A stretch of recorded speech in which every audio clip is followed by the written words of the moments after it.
Hier ist alte Schule, die goldene Ära des Automobils. So, welcome to our panel. I'm going to bring our guests on the stage first and then we can get going. So first off, I'd like to invite Frank van Meel, BMW M CEO, to the stage. You can see right next to me, Frank. Today, so I'd like to see you right there. Good to see you once again. Please have a seat, get ready for this. You'll be quite excited. With the roast. Oh, yeah, it's going to be the roast of Frank van Meel today, probably. Perfect. Augusto Farfus, BMW Motorsport driver. Frank is paying the bill, so might as well. Yes. And then Oliver Heilmer, BMW. You can be Gentlemen, welcome. Thank you for having me, first of all, and thank you for having this great event. It's absolutely amazing. Also for letting me talk to you today, so we're gonna get started. Ready? Yes. So, welcome to what promises to be an exciting conversation today with three of the most influential voices behind one of our favorite brands called the BMW M, plus one of the most powerful letters in the world. Today's panel is called Born on the Racetrack, Made for the Streets.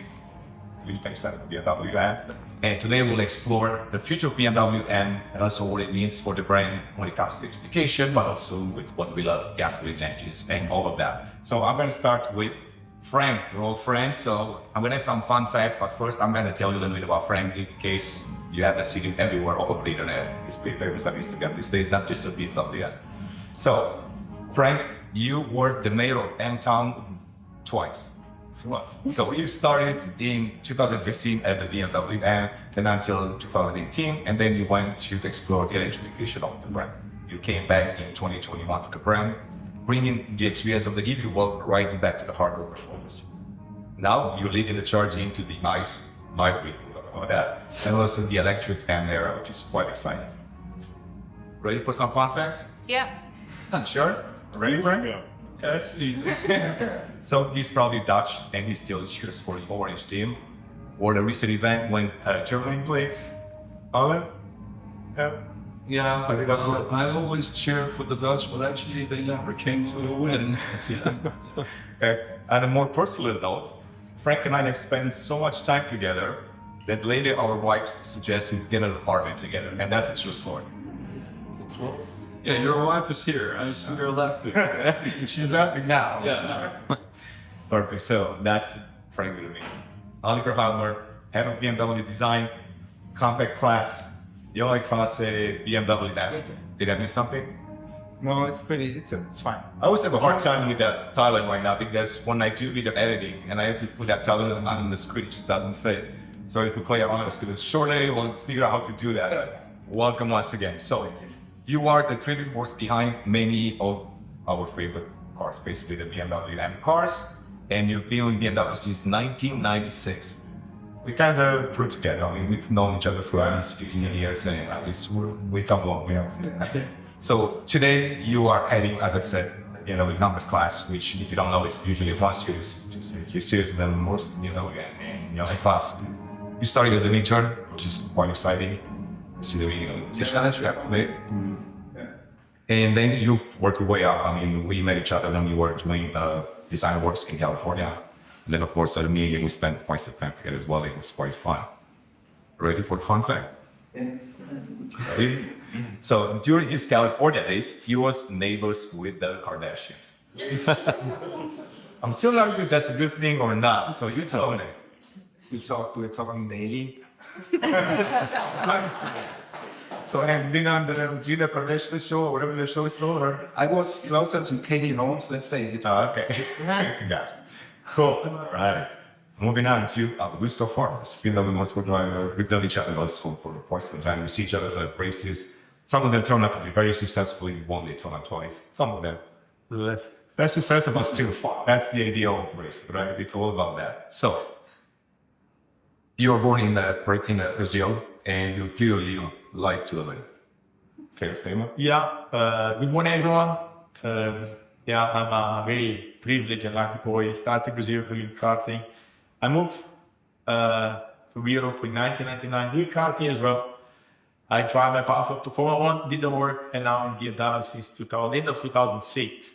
And in this time, I always call me a very lucky boy because every single race car BMW has developed, produced, and raced. I had the honor to race the model, and so far I think I have won every single BMW race car ever produced. So I feel myself extremely lucky. Cool. Are you ready for the fun?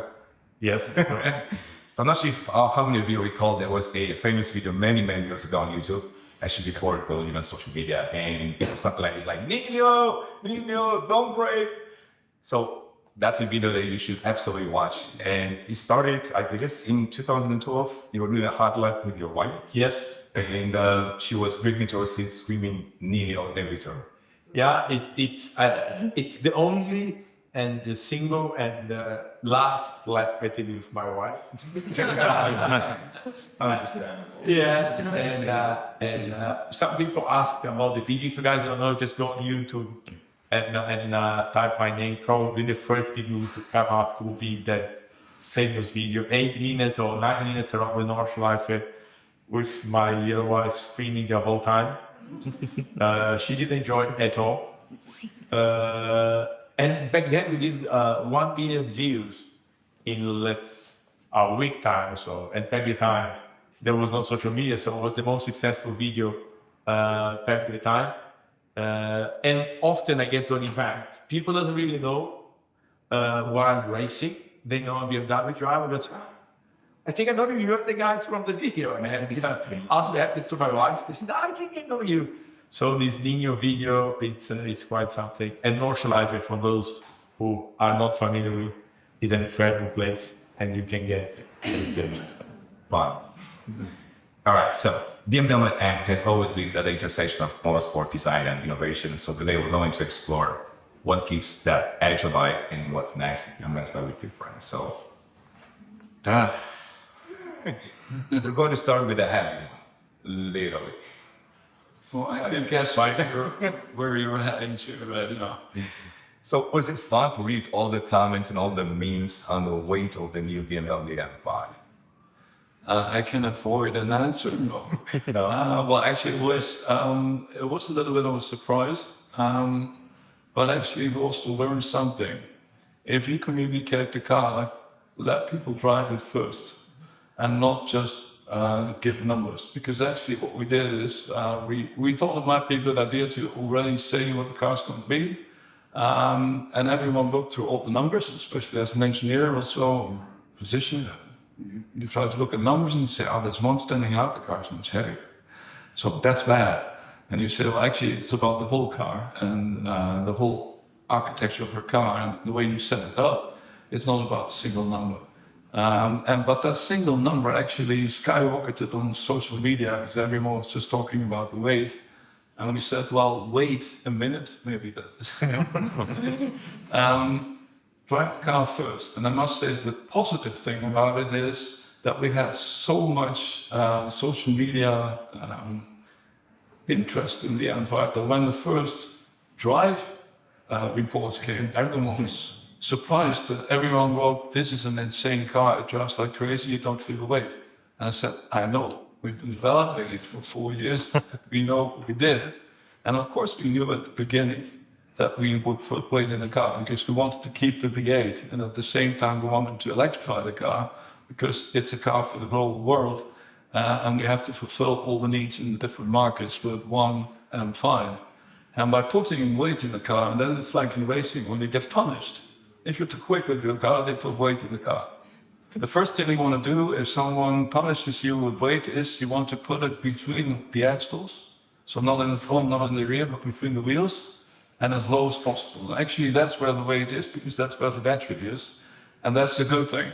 On the other hand, the car still was heavier, so what we needed to do is to widen the track to get the grip to the front axle. And that's why the M5 now, for the first time, has a wide body. And not just because it looks good, but also because we needed it for getting more grip and get the right balance into the car. And at the same time, we also had a longer wheelbase. And for that, we added the active rear wheel steering as well, and in addition to the active suspension and the active rear differential, to get more agility at low speeds, but also stability at very high speeds, because top speed is still 305 kilometers per hour. So actually we brought the car, like to speak in racing, we brought it back into the window, performance, and compensated that. And if you read now the first tests on the tracks, it's actually almost as quick as the M5 CS. I mean, you know how we are with journalists and everybody treats kind of the world like a dog with a bone. Once we call on one thing, we just want to focus on that because it's cool to do that. I guess many ways it gets police and all of that. Yes, once you experience the car, I had one for 3 months and I still have it. So what's your opinion? I mean, I had it for 3 months and I still have it. So I guess that's a consequence. Yeah, I would not give it back by now. So I truly enjoy it. It's a great daily driver. I haven't adjusted track it yet. It's expensive to pay for tires and great to but yeah, so thank you for sharing that. Appreciate it. We're going to go to Oliver next because, you know, design is so emotional, and at BMW, it's all about that when it comes to talking about the design. So BMW, of course, have distinct design tips. I mean, that's something that it's a fair statement to say. How do you visually differentiate M from the rest of the BMW portfolio, especially this new era of design and technology? And that's very important because our cars are getting more digital, even though a lot of people want more analog segments. Actually, this is something that I've really experienced the couple of months together with Frank, that the mindset is different, right? So for everyone it's clear that let's say the purpose of increased kind of aerodynamic requirements and more air flow through the body is something that really drives the design, and the team embraces it. That's it. And sometimes it's fun. Let's say in a ducktail or a rear spoiler. And I remember the last project we had. We had a rear spoiler, and everyone that saw that spoiler said it's quite high. And then Frank mentioned it's not high. So sometimes it's not difficult, you know. It's fun actually. Are you excited about your BMW? Absolutely. I really, you know, I told now, I said him, it's a secret actually. When I was working for me, I was always tending towards getting an M, at least for a weekend or something like that, which I did sometimes. Please don't take it too seriously. So it's a passion, to be honest. So it's a perfect fit for me. It's really fun working with this Frank. So we are really close. It's a different setup for me as well. Working together on, let's say, the future of fun. So we have discussions, obviously, but we are always on the same page in terms of, okay, it's an M, and it needs to be performed. Right? That's the focus actually. Both. So, I mean, Frank, you engineer cars, you design cars for someone else to drive them, right? And particularly that cars can't do that. So there's always about Augusto here. So let's start with you, Augusto. What's the most memorable race experience in your life? Well, I have several over this year in BMW. Of course, I have to highlight 2 times victory at the 24 Hours of Daytona with the M8. There was a very scary moment in pole during my World Rallycar times where I crashed the car, I flipped the car on the qualifying Saturday. BMW worked for like 20 hours overnight, and the day after actually I won the race. But probably one to put on the shelf would be the World Cup victory, the only victory BMW had in the World Cup in 2018 with me in Macau, where it was the last race of our, I think one of the greatest team principal team engine we had in BMW, Charlie Lamb, which was heading Schnitzer Motorsport for so many years, and it was his last race. So we went to Macau, we won the race, and sadly, a month later, or 1.5 later, he passed. So I think that's probably one of the highlights of my career, be on the podium as a world champion with my M6 GT3 down there. So I think that is a race where we'll be in the shelf, and it's deeply engraved in my heart. It's a great story. We'll come back to more, I promise. All right, Frank, back to you once again. The one phrase that I kept hearing when I started doing this for a very long time ago was this: technology transfer with the BMW M from the track to the road. Then in America, it was more like this slow and race on Sunday, sell on Monday. And clearly, that BMW M brand is the intersection of motorsport and low level cars. And I would say that's the same deal with the BMW M5. I mean, we've seen the E60 M5 with the V10, which is legendary, and the block of that engine was actually built on in the same lines as the Formula 1 engine. But now with the new F90 BMW M5, how is that connection between the low level car and the motorsport, especially the new car record, which is the Julian rating? Well, the good thing with M is that we always stuck to our principles that we started out with in 1972. That is, we come from racing and we want to bring all the DNA of race cars into series production cars. And that sounds easy. Actually, it's quite complicated. But if you do it right, you get really good cars. And what we always try to do is to take advantage of everything we learn in racing and also things we use in racing. And if you look at our car lineup, we like with the M4 GT3, actually we have the 6-cylinder inline engine that is also in the normal M3, M2 or M4. And then the GT4 car, we even have the gearbox out of the regular stick car. We only fought the 8th gear because we've only been on driving the track, because he's always pushing so much. And the pinnacle, the new one, is the V8 hybrid, actually, that we use in the LMDH race car. Of course, the engine itself and also the electrified part are specific for the LMDH cars, also by regulation partially.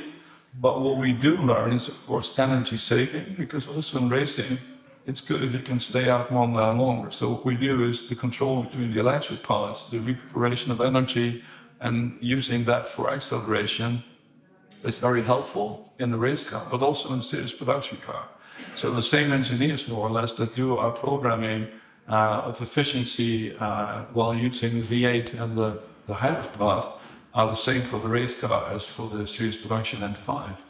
So that's where you can see how we always try to take as much in both directions between racing and series production cars. Very interesting. Back to design. This is, again, very emotional, singing and driving as well. So motorsport influences more his performance, and how does it inspire your design process? And maybe share some examples from the design process of the BMW M V8, which maybe not many people know that it's actually designed. The design works to being for something. Yeah. First of all, I think we do have a really great specialist there. Mike Study is really, he's a registrar as well, and he's a passionate designer. The process is slightly different, to be honest, compared to a production. But in the beginning, every, let's say, BMW race car prototype is the inspiration. That's how we start, right? And then we're looking into a phase, for instance, seeing that sketch here. We say, okay, somehow we need to recognize, let's say, the actual BMW phase with the double signature. You need to understand with the kidneys. That's pretty much all what we give as a let's say, a direction. But then we have like a really close iterative process together with the aerodynamic engineers, because it's all about aerodynamics. And so it's evaluating, testing, coming back. And this is, let's say, a really, really close loop, which is in fact entirely different to emotion. But then, and what you said as well, Frank, it's the same for us from a design perspective. That what we have learned, not just in terms of design, but as well in terms of process. We try then to implement back into our production performance. So, Augusto, like I said, you prevent anything from Julian cars to hyper cars right now. How can we try to experience feedback into the cars that we can actually find today? Well, I think when I put it, the M cars are not cars which are just not a road car which becomes converted to a sport model. So it is a car which has been designed and it's born to be gifted together with the race car. And I think it's good to say, if you see our GT3, our GT4, the engine, the gearbox on the GT4, it comes from road cars. So it shows how close the interaction. And of course, I'm when I get into a car, I have a different requirement from a daily driver. Eventually, we have the chance to test and to drive some of these, let's say, pre-production cars, but of course, what I want from a car often does not fit even in the normal streets. But this interaction and this connection between our road and race car, I think it's the signature of BMW. Our M4 GT3 recently had been the most successful GT3 car ever. We came up with the Evo package, and goes a bit in line because the car starts from the design, of course. Daily or the ordinary customer, he wants to buy first of all something that looks good, but also has performance. And on race cars, maybe the order is split. We first want something that goes very fast, and you always say a car which win races looks always very good. So, but I think the synergy between the road and the racing makes BMW very special. Our Evo car this year, every single race it competed, starting from the transfers of Dubai, we won the race, going to Daytona, which unfortunately we didn't make to the podium, but the car we didn't win the race, but we made the podium. The car was definitely possible to win the race.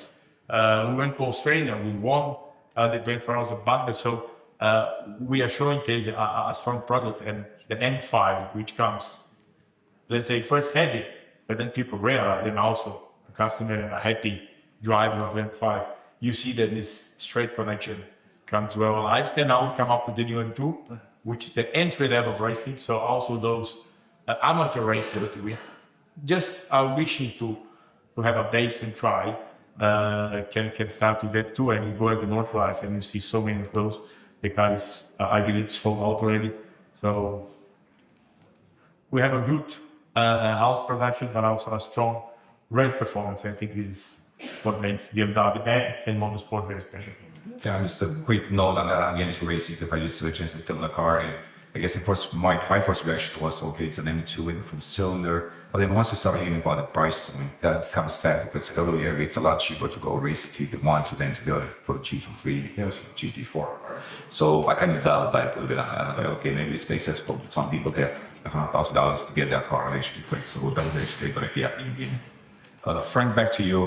Here at BMW M is at the turning point with hybridization and also with the electrified training. And we talk about this quite a lot. And there are clearly concerns from, especially in the BMW community, that it's M ready for electrification, and how will that impact the future?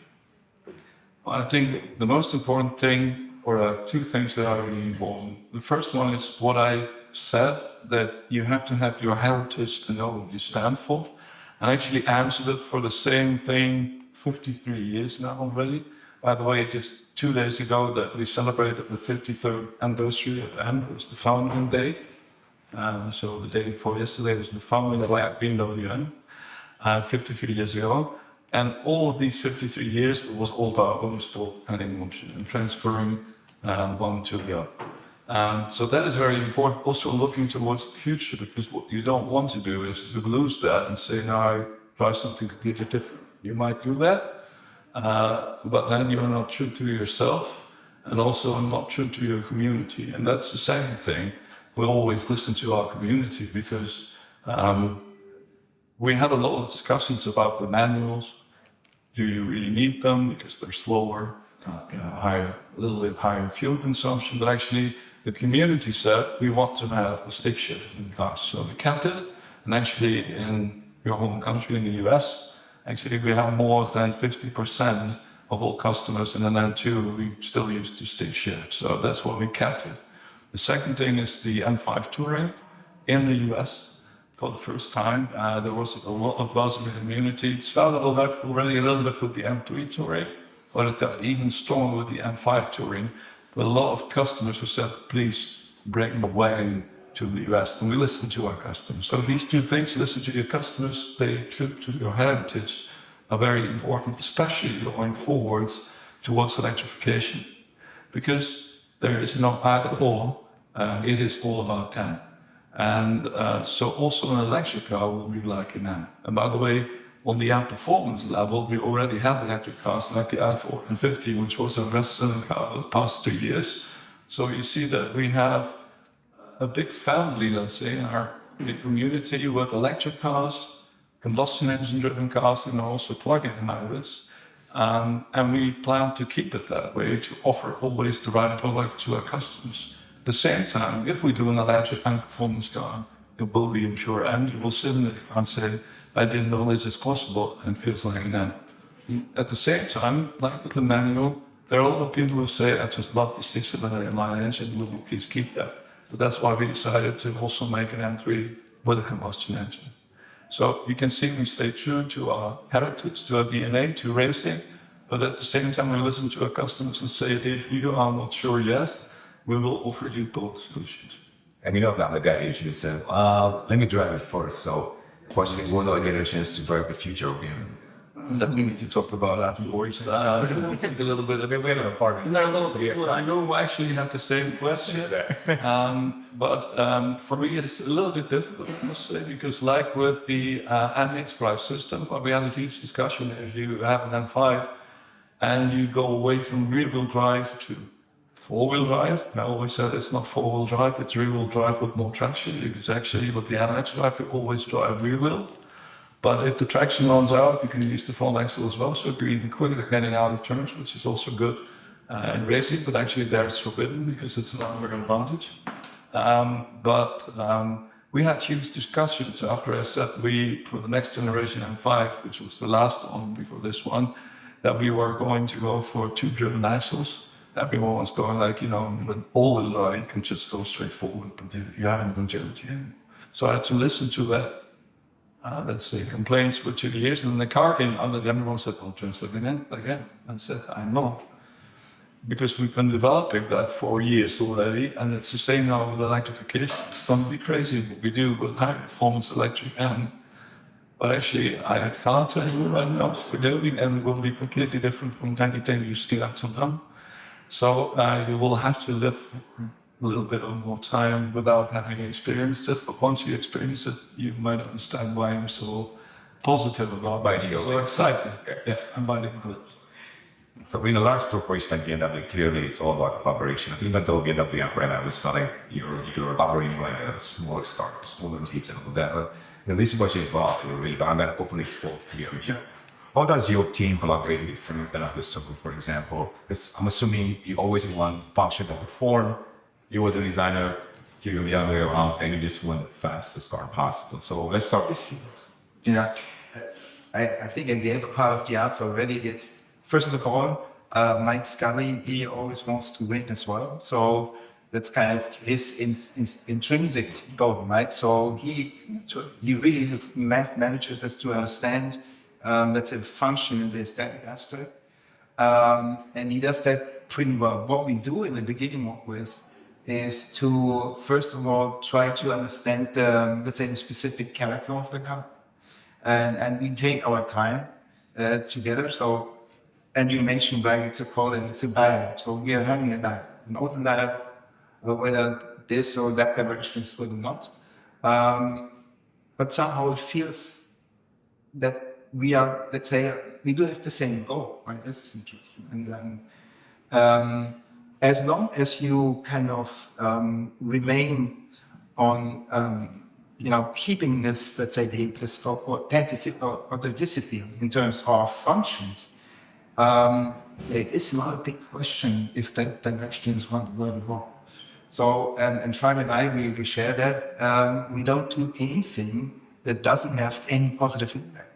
And this makes it pretty clear. And at least it helps you as well. And by creating that authentic approach, or following that authentic approach, it's somehow then a continuation through all those products, because that's something that a customer reminds him or her to our motorsport. So it's pretty much in line. So far, we don't have big discussions. Exactly. I think it's also, it's like you set the common goal, and it's not so complicated. I think some people think it's designed against the engineer. Yeah, that's not true, because your goal is to make a very fast car. And actually, there's a saying, if a car looks fast, it is faster. Mm-hmm. So that's why the looks are really in line with the technology, because you want to make a fast car. And it's all about aerodynamics, it's all about air intakes. But of course, that also it's about precision. Mm-hmm. And that's something the engineer does not care so much about, because if the forms are then perfectly done, that is something where the designer comes in and says, I've got some good ideas to make it look even better, but without compromising the functionality of it. And that's where the perfect match is created. So you have the basic understanding of the necessity of the functionality, and then you make it so as beautiful as possible. Yeah.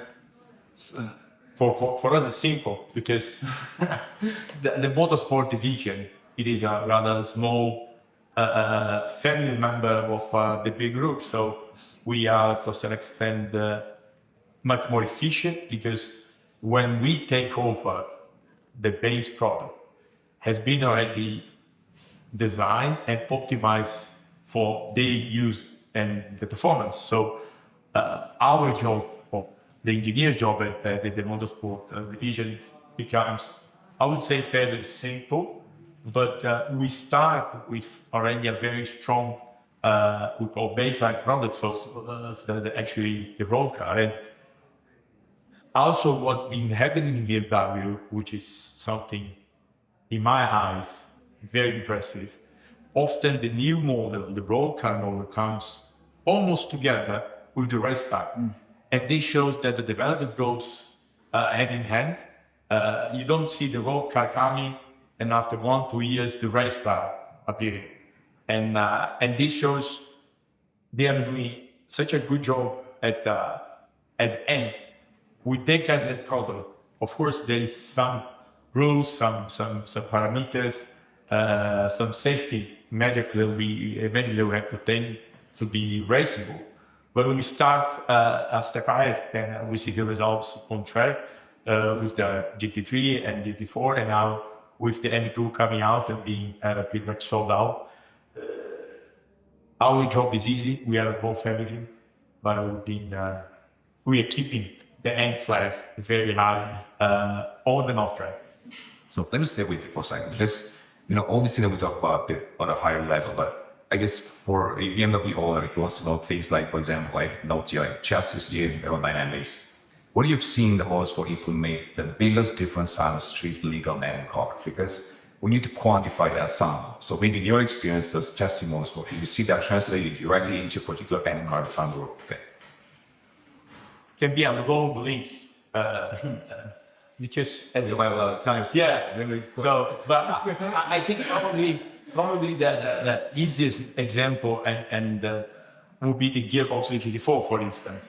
Then we are using pretty much the stock gearbox into a race car that goes at the 24 hours of Nürburgring, does 24 hours of Dubai, and has been the most successful GT4 last year. So this is one parameter, but if you see a lot of the settings we can use on M2 and M4 in terms of ABS settings, traction control, it is straight coming from the road car. So this, I think, is a strong message for customers and for the community, that we are not producing M cars which only look good, but they are real road race cars, and then we put them on race cars.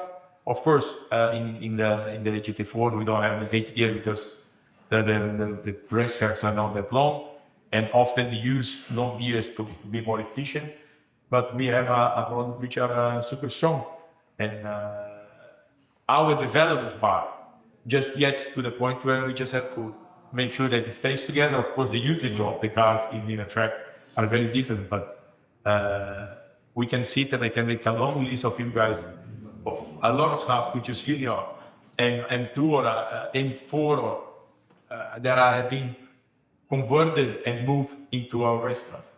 Actually, what you just said, the M traction control we have in our M cars nowadays comes from the mappings from the race cars, because for the races we always have different traction control setups depending on cold tires, warm tires, wet weather, sunny weather, So, and we took that and said, why don't we put that into every M-Line performance car, so that you as a maybe not so experienced driver can start with the full system on, and then stepwise you take the traction control out, until it's completely out, so you can adapt yourself to the car and get more accustomed and even at the end be the perfect drifter. This is why I feel like an F1 driver, and then I wake up after sitting down. So very interesting. We actually got this name in the design recently, remember? That from the racing team actually that came, let's say, an aerodynamic idea. And when I presented it to the design team, they're like, oh, this is hot. So sometimes it's entirely, and it's embraced immediately. And that's what I really like. We're still working on that project, but I hope that we're going to get it as close as possible compared to the race car. Okay, so back to Concorso last 2025 and Villa d'Este, just on Villa BMW enthusiast. It's a car I'm personally excited about. I'm on the list to actually find one. And I've probably been your PR's team was smiling the last year because I've been talking about it quite a bit and sharing things because I was excited about it, but now it's finally here. So I saw a lot of interest from people here at Villa also at Villa d'Este the other day.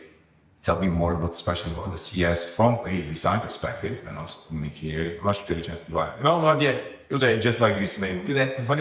Okay. But thank Ali and Frank. So what's special about the M2 Actually, from a design perspective, we really wanted to kind of enable, let's say, the purest driving experience, increase the aerodynamic performance, reduce the weight on numbers, why it's really decent, and every component, especially in the view front, right? The front is entirely different to the, let's say, the normal M2. We really reduced the width of those inserts in the kidneys as well, also in the intakes, as much as possible. We had this kind of diagonal reinforcement to be implemented because it's so thin. So it's all about getting there to then do. It's slightly low, which always helps from a design perspective. And I have my favorite perspective is three-quarter rear, where we really understand how this tank looks like. Right? So we have this stuck tail, and it's both actually. It's downforce and it's light width. And that's the reason why it's not an additional part, but the deck lid is entirely different. It's carbon fiber, and this kind of rounds it up. And I personally prefer the color concept with the velvet blue, because especially with the golden matte wheels, because it's gonna be like really highly recognizable as a special M2 and M2CS. Okay. From what I hear, everyone's dream with M, including design and racing. I don't know, Frank, find out in a second. Is to give us one day the forbidden fruit. BMW Supercar. So I'm going to open the question, asking it to all of you. Does BMW need a supercar, or does it need more unique support? It's funny because one about it yesterday, and the people that's here, and one gentleman that asked the question about the M1 day, and I was like, yeah, that's the question coming out right now about the M1 supercar. So tell me, do we need a supercar, or do we need a more unique sports car limited edition? Well, let me first give you the politically correct answer. Turn on the camera, so Frank will give us the answer. That for us, every M car is a halo car. Because we put all our energy and emotion into each and every car. Of course, there's always this one thing where you say every car guy or girl is dreaming about a supercar. And I won't deny that. And Oliver knows that because we had some ideas in the past, and we are always looking into that. But obviously, we have a lot of work to do right now because we're heading towards electrification. We're heading for the next gen, a lot of new high performance cars as well. So that's the other part of the business where we say we need to focus on what we're doing, because we don't want to lose focus on our high performance cars because we do an additional super sports car. But yeah, I must be honest, we're always reading about it, and maybe someday we find the right window of opportunity. In this case, not window of performance, it's a window of opportunity where we have the capacity to work in a car like that, and also the company, BMW Group, says to okay, go for it. So we never give up, I can promise you that, but actually it's not easy yet. I'm also dreaming about that. Me too, yeah. So what do you think of this? I mean, you just started in a job. I mean, do you feel like we do need, I mean, as a brand, do you need that as a halo car, or would you be more inclined to do something like the BMW 2002 total concept we're talking about at yesterday? How is your direction? Well, to be honest, I'm already really fascinated about our high performance cars as we have now for enthusiasts. So there's, for our customers, there's a car for each of our customers. And that's really a good lineup from my perspective. Yes, a halo car would kind of add up and kind of round it up possibly. And as Frank mentioned, there's a couple of fronts where we're trying out things pretty loose, nothing special. Just in order to, because it helps, you know, it's not just, it's the process of thinking that's important about a halo car. It's not necessarily that it needs to be then come out at a certain point in time.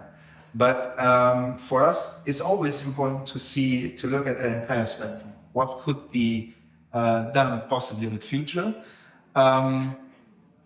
And yet we say that the window of opportunity is all what we are looking at. From a design perspective, we get more than ready. Well, I think for us, the most important thing is what makes us so strong altogether is our fan base, our community. Yeah. We call it our Generation M because Gen Z, Gen Alpha, whatever, but we say we don't care because our customers are between 4 years old and 90 years old. They come from all countries, female, male. Everyone loves cars and loves fast cars, and we have a very strong community, and we want to provide as many different offers to them, all the whole range. So before we focus on something that might be nice as a additional halo car, but then lose what our community is looking for, actually we wouldn't want to do that. So for us to provide enough bandwidth of cars to our community, to our Gen M, that for us is the most important. Mm-hmm. So we're getting close to taking some audience questions. What's special about leading the entire BMW design division for you? I thought also leading the entire division, and of course for you, racing for the BMW M division. So you can start it maybe what you like. Well, Dream job. Yeah, I think if you walk here out and ask to any race car enthusiast, name a sportive car, I'm pretty sure, let's say M3, M4 will be on top of the list. And you see so much history about let's say the M3 and how to work into M4, and me being able to drive. You know, when I drove BMW, I didn't have the ability to drive, but to race the 46, but I started from the 92 onwards, and it is such an iconic car, and I think there is not many iconic cars like the M models, specific the M3.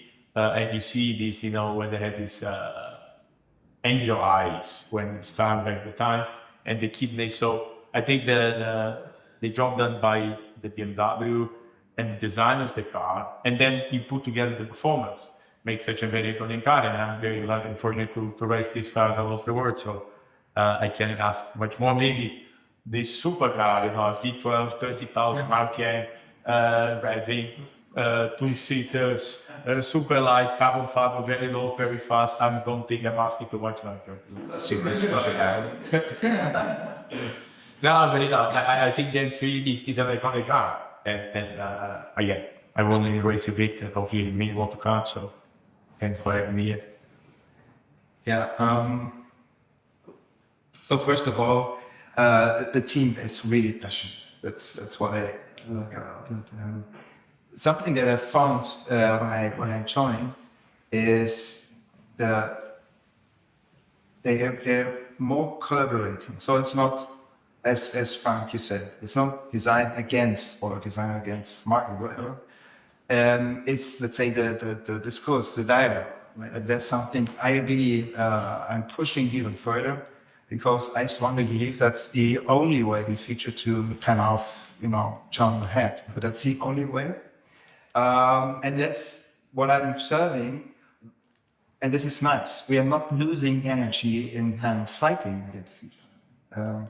And then at the same time, because the M design team is, let's say, a part of a bigger design team, they are working jointly together as well. So, for instance, if you're talking about a new M whatever, M3, we're opening up the competition because everyone in the team, he or she needs to have the chance to join because it's a passion, right? And everyone needs it in terms of, it's like having sugar, you know. If you just eating white bread, which is not meant to be that the normal cars are white bread, not a BMW, there's already sugar in it. But this is kind of the cherry on the cake that everyone in the team always needs. The layer of Anton. I'm just glad. Well, maybe not the layer. I liked it. Yeah, because we had Anton and he did a layer. But actually, I'm really happy to be part of Anton and the M community or the Gen M. Because it's not just about a fan base or a community. I think it's a shared passion. It's a shared passion for cars, especially fast cars. And that passion gives you so much energy. Not only me, but the whole team and also our fans. Everyone's just glad. Everyone's happy. Everyone's driven by the cars. Because for me, a car is not just an object. For me, it's a living object. For me, it's very emotional. And also for the team and everyone we work with internally, but also our fans and customers, and everyone is so into cars. And that's why we also have some critical discussions every now and then. Why didn't you do this? Why didn't you do that? That's okay, because you are also passionate and everyone else is passionate. And that's what I love, and that's what drives me every day and makes me go to work with a happy face. Actually, I'm quite happy with myself. So, gentlemen, thank you for that. I'm gonna open the roast or the so this is your chance really to ask any question that you have. But really, the roast is open, so please feel free. Going once. That's a microphone. Hello, hi. How would you say the new, the future electric M will compare to the ICE one, performance-wise? I know what it's going to look like, but I think for us it's always important to, if an innovation is possible, and that's what we've been doing over the past more than 50 years, always evolve and innovate. And we have found a way now with electrification. We already have an embedded series online on YouTube where we share a little bit of information. We use full electric motors. We have let's say a control that we also use on MX Drive, where we can do with the car things the car normally couldn't do. And we're working on a lot of other things to get the driver also in the loop, so that you have the same feeling like in a race car, and you don't have the feeling you're sitting in a car that's doing something, but you're not in connection with the car on the road. And that car will be very fast, it'll be very precise, very quick, very agile. And it will be a completely new level. So in comparison to combustion engine cars, it will be a different level. At the same time, we do know that our combustion cars right now are the top of the line, so we keep them as well. And also challenge them with the new electric ones, because now we are more or less in an internal competition with ourselves, with the best combustion engine driven car and the upcoming all electric one. And each one is pushing the other one. Of course, the electric one is really fast, so that's a challenge to the combustion one. And the combustion one has gears, vibration, whatever, and it's challenging the electric one.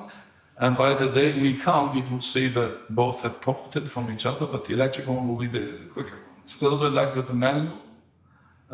It's slower than the automated gear shift, but actually there's still a lot of fans. So at the end, the decision will be up to our fans and customers to decide if they want to have the quicker electric one or the very quick, best you can buy combustion engine driven one, or buy one.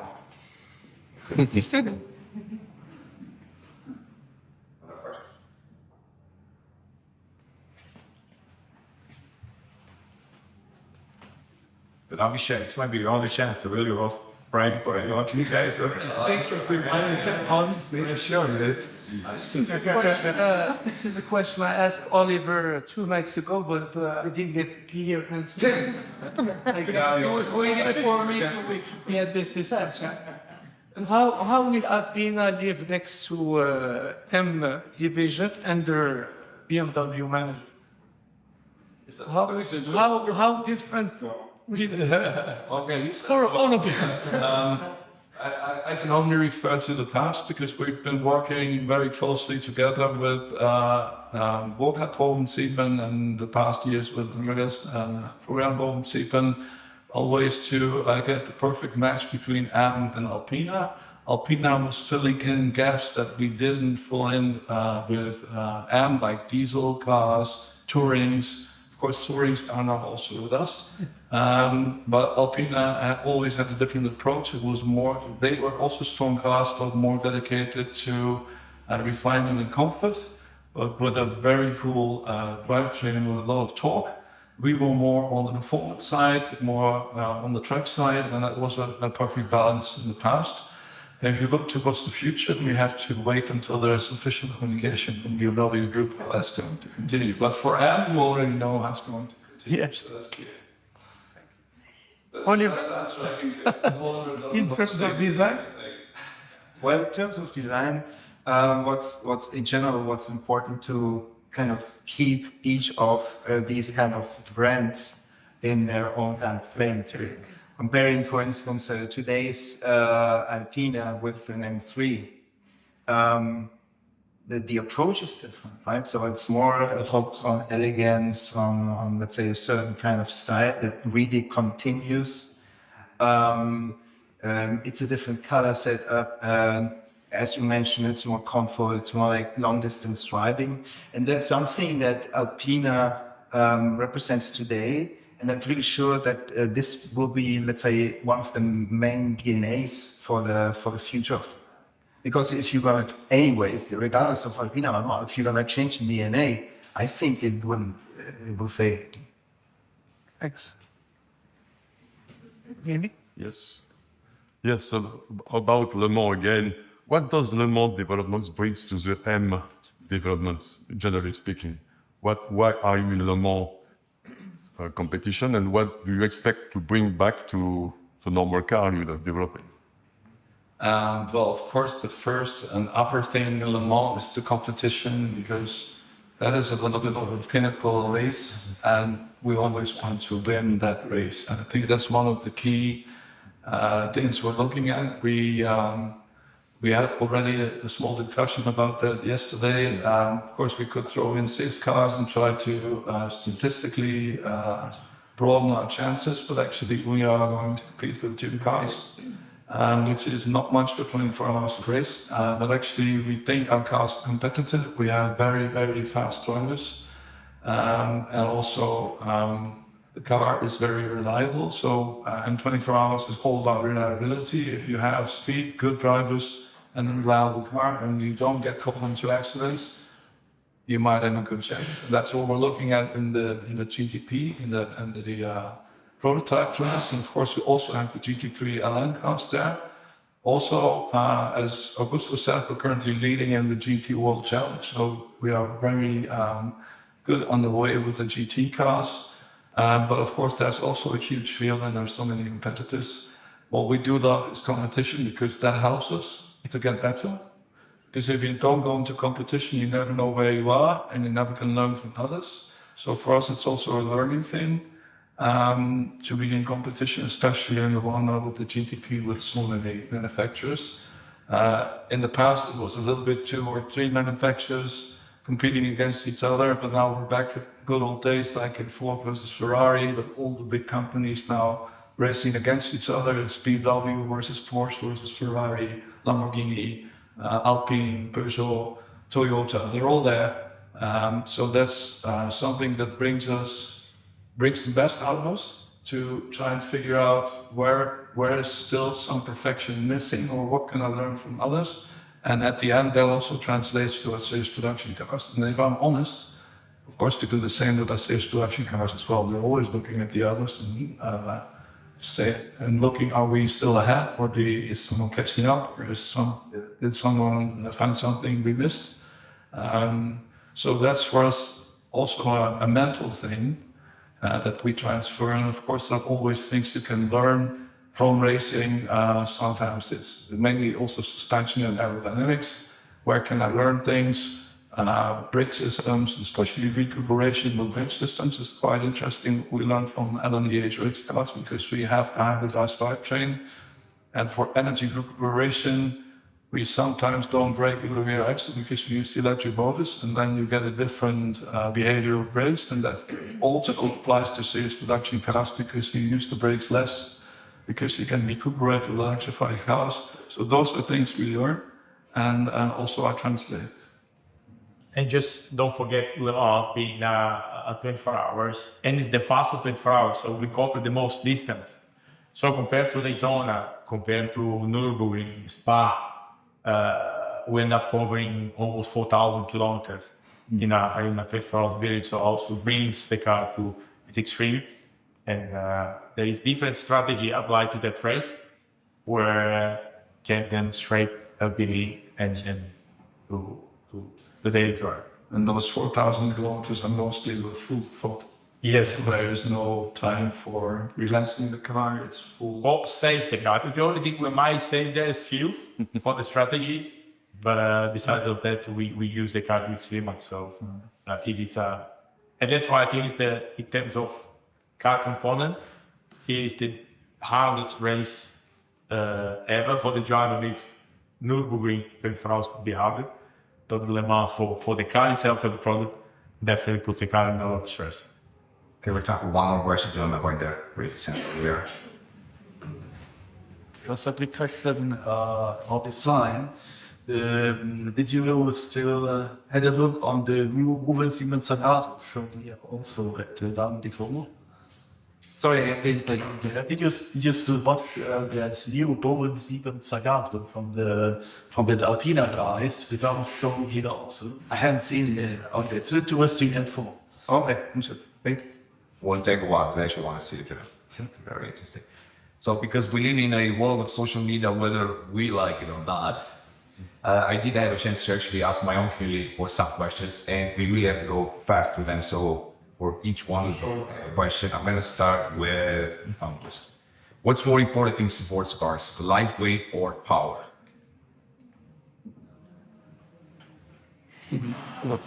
That was a good one. Yeah. Well, I think lightweight because the lightweight reduce the wear of the tires, the wear of the brakes, fuel consumption.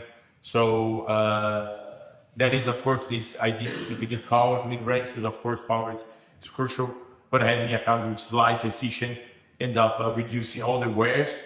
And it gives an advantage. So if I have to pick, I would definitely go for lightweight. Picking your favorite child, okay. Yeah. All right, so Oliver, I'm gonna have a last one for you, of course. How far are you allowed to go in changing a base car's design to the M variant? Well, that is, it's quite a lot.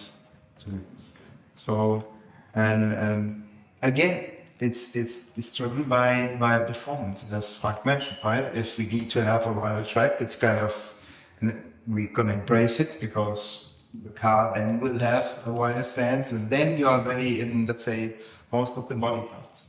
So as soon as something, let's say, in drivetrain is changing, then you will follow through it. And that's what we gonna take 100%. Because we have to be. And it's not just because of differentiation, but that's what the end customers really expect from us. Having that. But on point. Okay. So aside from the supercar topic, really, that's a big one, comes up every time. Formula One is a big. Why are you ignoring it? We're not ignoring it, we're just not participating. and that is on purpose, by the way, because for us, the LDH program, the World Endurance Championship, including Le Mans, but also IMSA with Daytona, was the place to go, because as I said, that's where all the car manufacturers come together, and actually those cars are closer to serious production cars, and we learn things and translate them. From Formula One to take things and transfer them into serious production cars is almost impossible because it's too far away. The second thing is, we also wanted to have the newest technology in racing, and in the LMDH program, we started 3 years ago with a hybridized drivetrain. And Formula One will start next year with a hybridized drivetrain. So for us, it was important to be there when music plays with the newest technology. So that were the two reasons. And also for our fan community base, I mean, Formula One has a huge reach, I know that, and it's a big marketing machine. But actually, we don't do racing just for marketing. We do, of course, we do use it for marketing, but not for marketing only. For us, it also has got something to do with the real thing, with the cars that people can buy. And LDH is just much closer than that. Ok. Gentlemen, grazie mille. Una buona giornata a tutti.